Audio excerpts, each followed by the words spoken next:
Hey, how's it going, everyone? Dennis here from primetraders.com. Happy Friday. Now, in today's video, I want to be going over something pretty important, and that is the value of struggle. Now, I'm not going to open this window up because sometimes the recording fails, so you're going to have to watch it like this.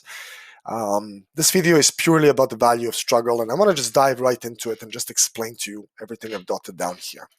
Now, when I first started out trading, just like most of you, I found I focused on the things that trading can give me, such as the free freedoms. I will end the video with the free freedoms and explain them. And that in reality really distracted me on what I should have been focused on in the first place. And to be honest with you guys, that is the struggle. Every single trader who is unprofitable or kicking out or starting out their career right now, they should be focusing on the struggle because that is exactly where the learning curve is. We first have to learn before we can earn. Now, I know this sounds silly, but that's the fact. And it's not just the systems that we need to learn. We also need to learn ourselves. Here's how I look at trading education. It is content, which is accumulated by you, me, and everyone else, and turned into knowledge. Once that content is turned into knowledge, we need to apply that knowledge to turn it into know-how. Now that's when the money is made. So it's a three-step process. Yet most people come to the markets and they say, I want this and I want that, or they see those fools on Instagram who are posting their Ferraris and their this and their that, which are made from sales. They charge thousands for courses, and yet you want to be like them. A real trader does make a lot of money, and that depends purely on the trader, but it's not uh, it's not what you see on Instagram. You know, those guys traveling to Dubai and here and there. Most of them, they barely make any money from trading. Many of them burn accounts. And I say that from a fact that I know. And let me explain to you how I know.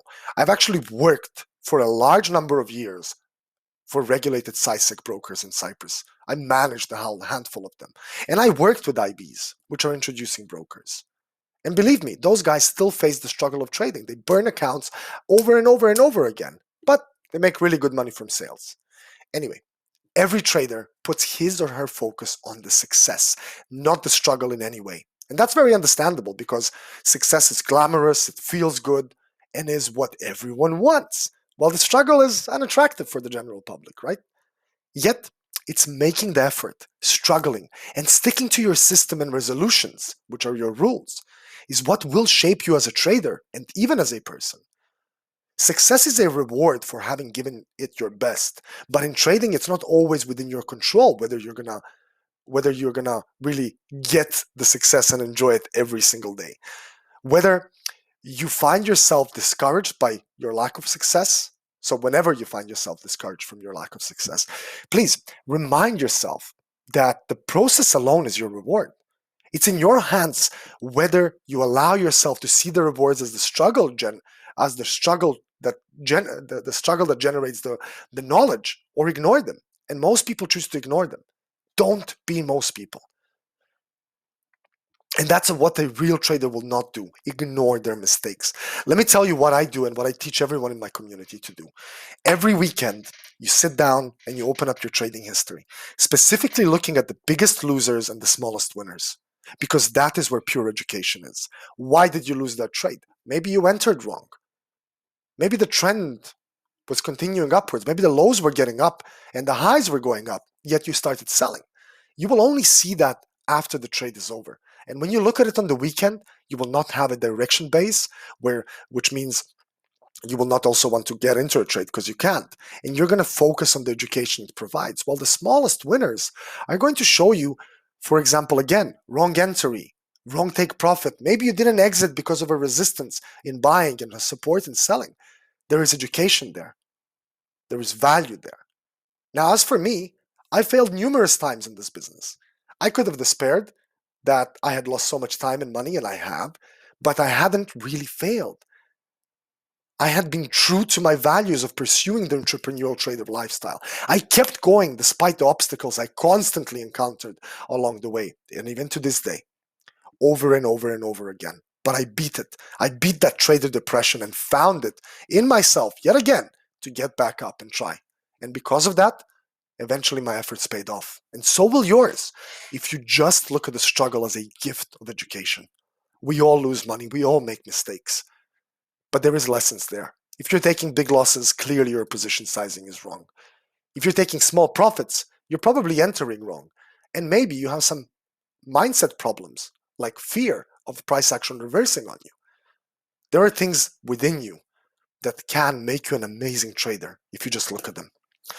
Now, I promise you the free values of, or the free freedoms of trading, and they're pretty simple. Freedom of income. You get to pretty much choose how much you want to be earning. One thing that I do, and in the previous video I touched base on it, is that I tell everyone for about 2 weeks to a month when they join my community to focus on earning exactly what they're earning from their day job. So if you're earning about 2,000 a month, you need to just divide that by 21 trading days and you'll get a figure. And it's about 95 or 92 pounds, dollars, or euros. And then that's all you need to focus on. And by focusing on that consistency of income, whether you make that or lose that in a day you stop trading, that will actually build you the two most valuable skills in trading, which is discipline and patience. Number 2 is freedom of workplace. I work from my home, I work on the road, I work here and there. And that pretty much many businesses can give you, but trading does give you the freedom of workplace. And finally, freedom of work time. You can decide to trade the London Open, the New York Open, news, or whatever you want.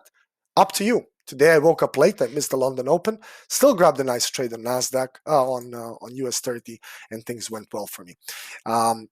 That's all I've got for you in this video. I hope you're having a great Friday, a great week. And if you're not having a great week, focus on the struggle. That's where the diamonds are. Thank you. My name is Dennis. Check out our description or our signature below. Would love to see you with us. See you later.